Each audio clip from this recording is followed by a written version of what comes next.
This was all masterfully planned and executed. During the Civil War, the Constitutional Republic abandoned Congress, which forced President Lincoln to issue martial law.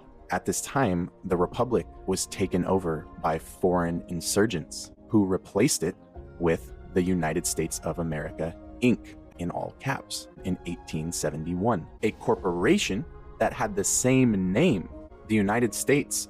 What better way to replace it without anyone noticing that they just got turned into a business and commercialized? Now, this corporation was later purchased by the banking powers behind the Fed in 1912. The Fed was created in 1913. Why did this happen?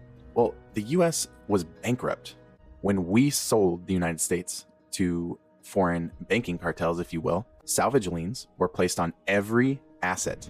Check this out, including the people of the new federalized states. Now let's fast forward to 1933. An income tax was placed on the people to pay these foreign bankers who own the IMF, which owns the IRS. Look into what the IRS actually is. Who is the IMF owned by? You got to follow the money. Who funds it? It's the same people that own the United States Inc. Same few families, and they're not American. So when I say foreign insurgents, that's what I mean. So 1933, USA Inc. goes bankrupt. An income tax is placed on its people.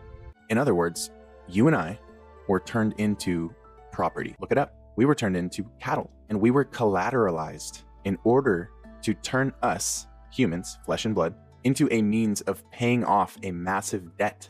But the problem is that while you are technically a person, you've entered into contracts that you're completely unaware of, such as your birth certificate, social security number, etc., that are all saying, I consent to being collateralized. You're living as property, as opposed to living as a blood and flesh natural being.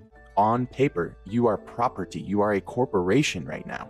You might be hearing this and thinking, we're fucked. We're property? Are you kidding me? And that's true. And property doesn't have rights. But here is both the blessing and the curse. There are multiple of you. Just like there's multiple United States of Americas. Sleight of hand, remember? What hat do they want to wear?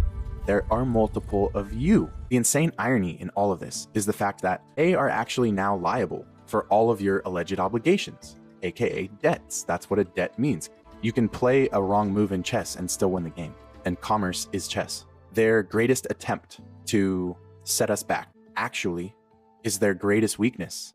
How can we owe debt if the United States is liable for all of its property? If we're its property, then it's the United States' burden to pay our debt. And that is exactly what the law says. I'm going to leave you guys with two different codes that I highly recommend you look into. First is going to be the House Joint Resolution Act 192. And when that occurred, the dollar was turned into what is called Federal Reserve debt notes. So if we're being asked to pay debts, but all we are given from the system is debt notes, aka fiat money, to pay back those debts, how can we pay a debt with a debt? I just want you to sit with that. They never gave you lawful money. They never gave you gold. They never gave you silver.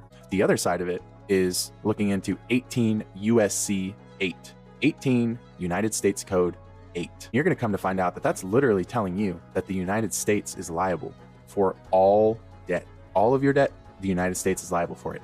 How can you pay a debt with debt notes? Don't let that go over your head. They already got paid.